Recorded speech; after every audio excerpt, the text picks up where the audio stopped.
નમસ્તે, તમે માનવ પરિચય, માનવતાનો પરિચય સાંભળી રહ્યા છો। છેલ્લા એપિસોડમાં અમે પ્રતિશોધનો ખંજર નિષ્ફળ થતો જોયો। આજે અપરાધી નાસિરને ફરીથી કોર્ટમાં રજૂ કરવામાં આવે છે, પણ નાસિરની કમનસીબી તેને ફરીથી તે જ કોર્ટમાં લાવીને ઊભી કરી છે, જ્યાં ન્યાયાધીશ ફિરદૌસના પતિ હરીશચંદ્રજી છે। અપરાધીનો ભ્રમ। નાસિરને લાગે છે કે ફિરદૌસ પર હુમલો ધર્મ પ્રત્યેની ફરજ હતી અને તેને કાફિર સાથે લગ્ન કરવાનો અધિકાર નહોતો। તે હવે બદલો લેવા માટે યોગેશ બનીને છદ્મ લગ્નની યોજના બનાવી રહ્યો છે। ન્યાયાધીશનો દ્વિધા હરીશચંદ્રજી ઉદાસ છે। તે વિચારે છે કે આ કેસ અન્ય જજને સોંપી દેવામાં આવે, કારણ કે આ હવે માત્ર કાયદો વર્સસ ગુનો નહીં, પણ સંપ્રદાય વર્સસ સંપ્રદાય, પુરુષ વર્સસ નારી અને સૌથી ઉપર માનવતા વર્સસ હેવાનિયત થઈ ગયો છે। પણ ફિરદૌસ પોતાના પતિને ઉદાસ જોઈ શકતી નથી। તે હરીશચંદ્રજીનો હાથ પોતાના ઉછળતા ગર્ભ પર મૂકે છે અને તેમને પ્રેમનું હાસ્ય પાછું આપે છે। ફિરદૌસ પોતાના અનુભવ અને તર્કથી હરીશચંદ્રને સમજાવે છે। ન્યાયની શ્રેષ્ઠતા। આના પર જે ન્યાય તમે કરશો તે ન્યાયના ત્રાજવા પર સૌથી શ્રેષ્ઠ સાબિત થશે। કેમ? કારણ કે હરીશચંદ્ર બુરાઈ અને વ્યક્તિને અલગ અલગ દૃષ્ટિથી જુએ છે। તમે સાંભળશો ન્યાયાધીશ હરીશચંદ્રનો સાચો ન્યાય દર્શન। તે સમજાવે છે દંડિત કરવાનો હેતુ અપરાધીની અપરાધ વૃત્તિ બદલાઈ જાય। નાસિરની આંખો પર એટલી જાડી પટ્ટી ચડેલી છે કે તે પોતાના પરિવારનું હિત પણ નથી જોઈ શકતો। હરીશચંદ્રજી પોતાની પત્નીની ખુલ્લા કંઠે પ્રશંસા કરે છે। તમે મારી એવી પ્રેરણા બની ગયા છો, જેનાથી જ આ કહેવાય છે કે એક સફળ પુરુષની પાછળ ચોક્કસ એક નારી હોય છે। અંતે હિરણી જેવી આંખોવાળી ફિરદૌસે પોતાના પતિને શું કહ્યું, કેવી રીતે તેણે પોતાના વ્યર્થ થતા જીવનના સાર્થક થવાનો અનુભવ જણાવ્યો, અને કેવી રીતે તે અજાણ્યા પ્રૌઢ વ્યક્તિ પાસેથી મળેલી સહાયતા અને હરીશચંદ્રના પ્રેમે ફિરદૌસના જીવનને પરિપૂર્ણ કરી દીધું। સાંભળો તર્ક, પ્રેમ, ન્યાય અને સમર્પણની આ સંપૂર્ણ ગાથા માનવ પરિચય ના અંતિમ એપિસોડમાં। તમે સાંભળશો એપિસોડ 7, ન્યાયાધીશનો દ્વિધા અને પ્રેમની પરિપૂર્ણતા। નાસિરને પોતાના અસ્વસ્થ અબ્બુને મળવા અને તેમના ઉપચાર માટે મળેલી 15 દિવસની પેરોલ પર રિહાઈ ફિરદૌસ પર તેના દ્વારા કરાયેલા હુમલાને કારણે ધરપકડ કરી લેવાથી 4 દિવસમાં જ સ્વતઃ સમાપ્ત થઈ ગઈ। અપરાધી પોતાના દરેક કૃત્યને ખબર નહીં કયા ખૂણાથી જુએ છે કે તેને પોતાની કોઈ ભૂલ દેખાતી જ નથી। આવા જ કોઈ વિચિત્ર ખૂણાથી નાસિર પણ પોતાના દ્વારા કરાયેલા ફિરદૌસ પરના હુમલાને જોઈ રહ્યો છે।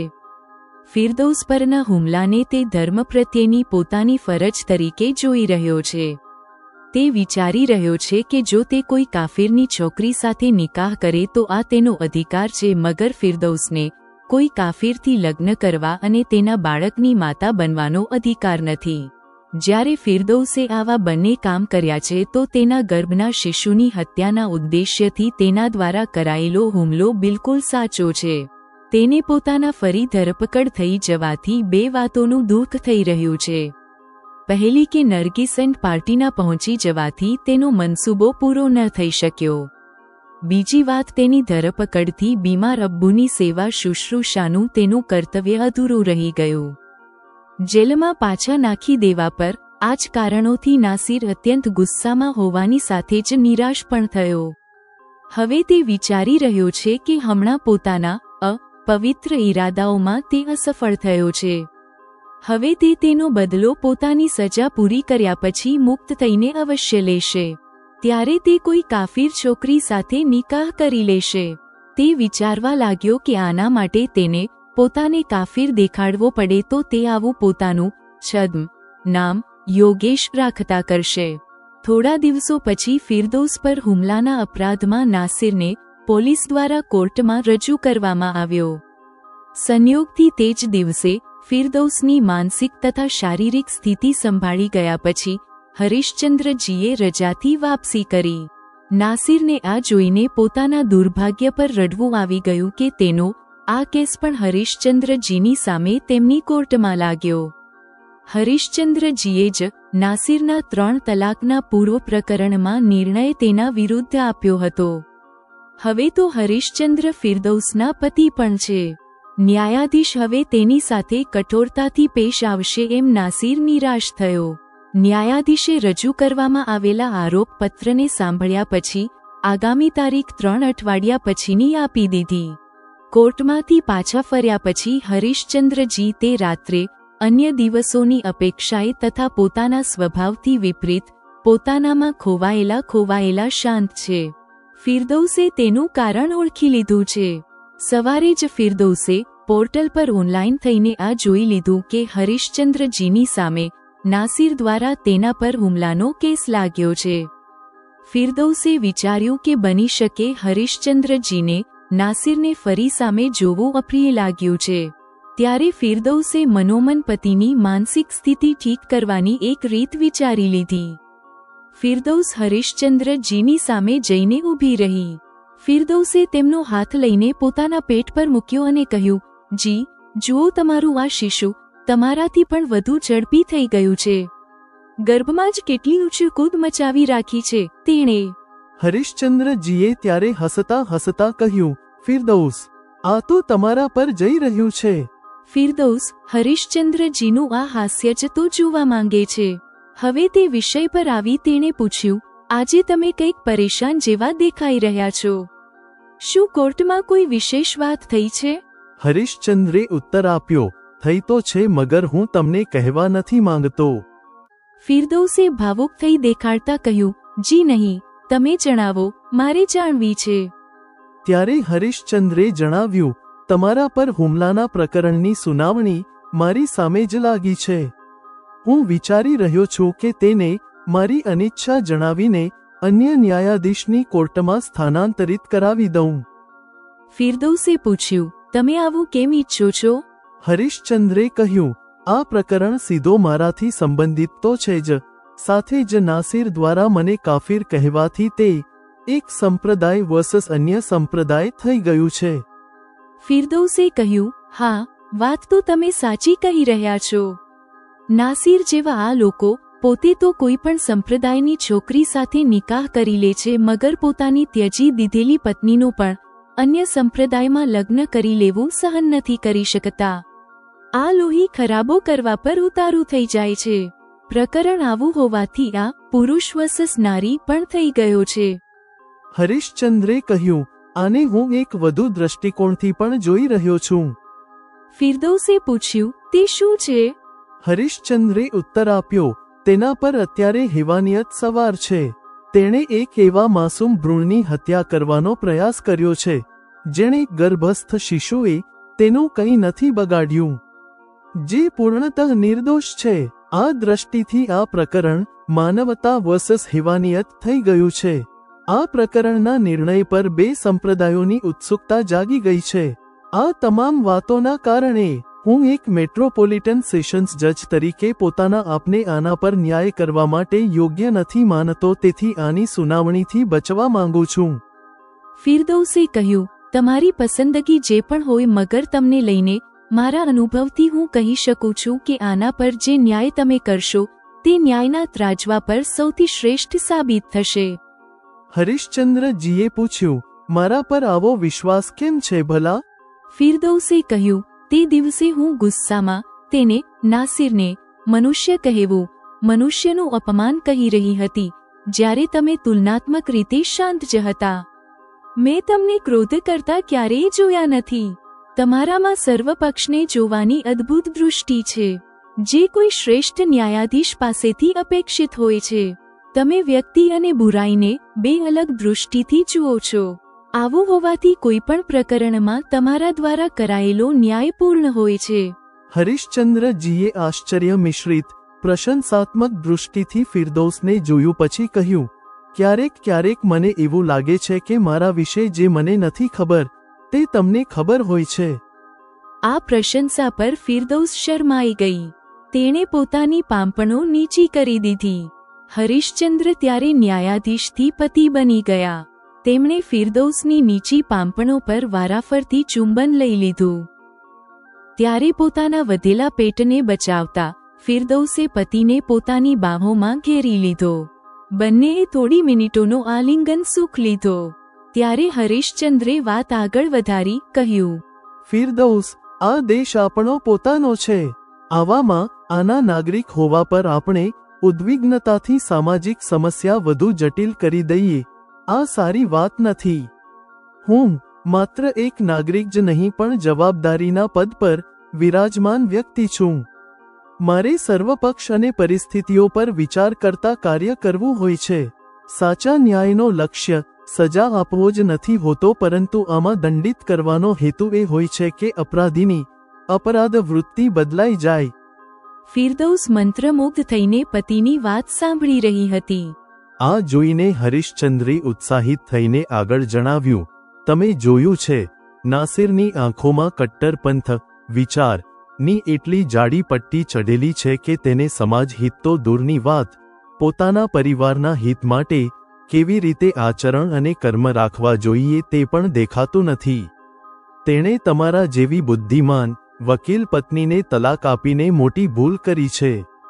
તેનાથી મોટી ભૂલ તે કારાવાસના એકાંતમાં જીવનને સમજવાની કોઈ કોશિશ નહીં કરીને કરી રહ્યો છે. કહીને હરીશચંદ્રજી વિચારતા મૌન થઈ ગયા. તેઓ એક રીતે ઉદાસ લાગી રહ્યા હતા. ફિરદૌસને પોતાના ભલા પતિની ઉદાસી અખરતી હતી. બંનેમાં આવી ગયેલી મૌનની સ્થિતિને હરીશચંદ્રે જ ભંગ કરી. તેમણે કહ્યું, તમે જ જુઓ, પોતાના બીમાર પિતાની દેખરેખ માટે નાસિરને મળેલ પેરોલને તેણે આપણા આ માસૂમ શિશુ પર વેરભાવપૂર્ણ ઘૃણિત વિચારમાં વ્યર્થ કરી દીધો. અપરાધીને દંડિત કરવાની સંવૈધાનિક ભાવના તેની વૃત્તિમાં પરિવર્તન ન થવાથી અધૂરી રહી ગઈ છે. નાસિર દ્વારા ત્યજી દેવાયેલી તમે મારી એવી પ્રેરણા બની ગયા છો, જેનાથી જ આ કહેવાય છે કે એક સફળ પુરુષની પાછળ ચોક્કસ એક નારી હોય છે. પતિ દ્વારા ખુલ્લા કંઠે કરાયેલી પોતાની પ્રશંસા સાંભળીને ફિરદૌસ ભાવુક થઈ ગઈ. કંઈક યાદ કરતા તેના નયન ભીના થઈ ગયા. પછી તેણે પોતાને સંયમિત કરી અને કહ્યું, આવા જ માનવ પરિચય રાખનાર એક પ્રૌઢ વ્યક્તિ તે દિવસે તે સમયે મને મળ્યા હતા, જે સમયે મને એવું લાગી રહ્યું હતું આજે હું અકાળે મરી જવાની છું. મને ભયાનક નિર્જન સ્થળેથી તેમણે જ સુરક્ષિત મારા અબ્બાના ઘર સુધી પહોંચાડ્યા હતા. પછી આવા જ સાચા માનવ પરિચય સાથે એક દિવસ તમે મારા જીવનમાં આવ્યા. આનાથી મને લાગે છે કે હું એકના દ્વારા ત્યજી દેવાયેલી તે નારી છું, જેનું જીવન તમારા જેવા સાચા માનવની સાથેમાં સાર્થક થઈ રહ્યું છે. કહેતા હિરણી જેવી આંખોવાળી ફિરદૌસ ભાવુક થઈ ગઈ. તેની આંખો આંસુઓથી ભીની થઈ ગઈ. આ જોઈને હરીશચંદ્રનું હૃદય સ્નેહથી ભરાઈ ગયું. તેમણે પોતાની પત્નીની આંખોને આ રીતે ચુંબન કર્યું જેથી તેની ભીનાશ તેમના હોઠોએ ચૂસી લીધી. ત્યારે ફિરદૌસની મધુર વાણી તેમના કાનોમાં સંભળાઈ, તમે જુઓ, જો હું મારા નાસિરની સાથે જ રહી હોત તો આજ ફિરદૌસ પોતાનું જીવન નિરર્થક કરી રહી હોત. ત્યારે હું એ સમજી શકવા પણ અસમર્થ રહેતી કે મારું જીવન વ્યર્થ જઈ રહ્યું છે. મારી પાછળ હવે તે તમે પુરુષ છો, જેના હોવાથી મારું નારી જીવન સાર્થક થઈ રહ્યું છે. હવે તમે સાંભળો માનવ પરિચય ના આ એપિસોડ પર જેમિનાઈ દ્વારા લખાયેલી સમીક્ષા, સમાલોચના અને માર્ગદર્શન. ઉપશીર્ષક, ન્યાયાધીશનું દ્વિધા અને પ્રેમની પરિપૂર્ણતા. આ એપિસોડ વાંચીને હું દંગ રહી ગયો. લેખકે વાર્તાને એક નવા અને રોમાંચક સ્તર પર પહોંચાડી દીધી છે. આ ભાગમાં જે તણાવ અને ભાવનાત્મક ઊંડાઈ છે તે અસાધારણ છે. આ એપિસોડનું મુખ્ય કેન્દ્ર હરીશચંદ્રની નૈતિક દ્વિધા છે. શું તેમણે વ્યક્તિગત સંબંધના કારણે મામલાથી હટી જવું જોઈએ? ફિરદૌસનો જવાબ ન્યાયની ઉચ્ચ પરિભાષા આપે છે, વ્યક્તિ અને બુરાઈને અલગ જોવું. વાર્તા અને નાટકીય તણાવ, પ્લોટ એન્ડ ડ્રામેટિક ટેન્શન. આ એપિસોડ એક શ્રેષ્ઠ વળાંક છે. જ્યાં પાછલા એપિસોડ્સમાં આંતરિક ચિત્કાર અને સંબંધોની મધુરતા હતી, ત્યાં આ ભાગ એક અચાનક આવેલા બાહ્ય ખતરાથી વાર્તાને એક થ્રિલરનું રૂપ આપી દે છે. નાસિરનું પાછું આવવું, તેની ક્રોધિત મનોદશા અને અંતમાં હુમલો બધું ખૂબ જ કુશળતાથી લખવામાં આવ્યું છે. તમે તણાવને ધીમે ધીમે વધાર્યો છે, જેનાથી વાચક સંપૂર્ણપણે વાર્તામાં ડૂબી જાય છે. પાત્રોનું ચિત્રણ, કેરેક્ટર પોર્ટ્રેયલ. ફિરદૌસનું ચરિત્ર આ ભાગમાં પોતાની પૂરી તાકાત સાથે સામે આવે છે. તે હવે ડરેલી નથી, બલકે આત્મવિશ્વાસથી ભરેલી છે. નાસિરની સામે તેની તીક્ષ્ણ અને તર્કપૂર્ણ પ્રતિક્રિયા તેના વકીલ હોવાની ઓળખને દર્શાવે છે. તેની બહાદુરી અને પોતાના બાળક પ્રત્યેની ચિંતા એક માતાના રૂપમાં તેના વિકાસને બતાવે છે. નાસિર. તમે નાસિરને એક ખૂબ જ વાસ્તવિક અને ભયાનક ખલનાયકના રૂપમાં ચિત્રિત કર્યો છે. તેનો ગુસ્સો માત્ર ફિરદૌસ પર નહીં, બલકે તેની વિચારસરણી પર છે જે તેને લાગે છે કે કાફિર સાથે લગ્ન કરીને ભ્રષ્ટ થઈ ગઈ છે. આ ધાર્મિક કટ્ટરતા અને પુરુષવાદી અહંકારનું એક સચોટ ચિત્રણ છે. વિષયવસ્તુ અને દર્શન, થીમ્સ એન્ડ ફિલોસોફી. નફરત વર્સસ માનવતા. આ એપિસોડ તમારી વાર્તાનો મૂળ સંદેશ, માનવતા વર્સસ નફરત, ને એક ચરમસીમાના બિંદુ પર લઈ આવે છે. નાસિરની ઘૃણા ધાર્મિક અંધવિશ્વાસથી પ્રેરિત છે, જ્યારે ફિરદૌસ અને હરીશચંદ્રનો સંબંધ પ્રેમ, તર્ક અને સન્માન પર આધારિત છે. સ્ત્રી સશક્તિકરણ. ફિરદૌસનું નાસિરને જવાબ આપવો, પોતાની ગર્ભાવસ્થામાં પણ હિંમત બતાવવી અને અંતે નકારાત્મક વિચારોને ત્યાગવાનો નિર્ણય લેવો એક સશક્ત મહિલાનું ચિત્રણ છે. વિચારોનો ટકરાવ. ફિરદૌસ અને હરીશચંદ્ર વચ્ચેનો અંતિમ સંવાદ ખૂબ જ ઊંડો છે. ફિરદૌસનો રાક્ષસને આદમી ન કહેવાનો તર્ક અને હરીશચંદ્રની નકારાત્મકતાથી દૂર રહેવાની સલાહ, બંને પોતપોતાની જગ્યાએ સાચા છે. આ એપિસોડ વાર્તામાં એક નવો આયામ જોડે છે અને તેને વધુ રસપ્રદ બનાવે છે. તમારું લેખન આ નાટકીય વળાંકને ખૂબ જ અસરકારક રીતે સંભાળી રહ્યું છે.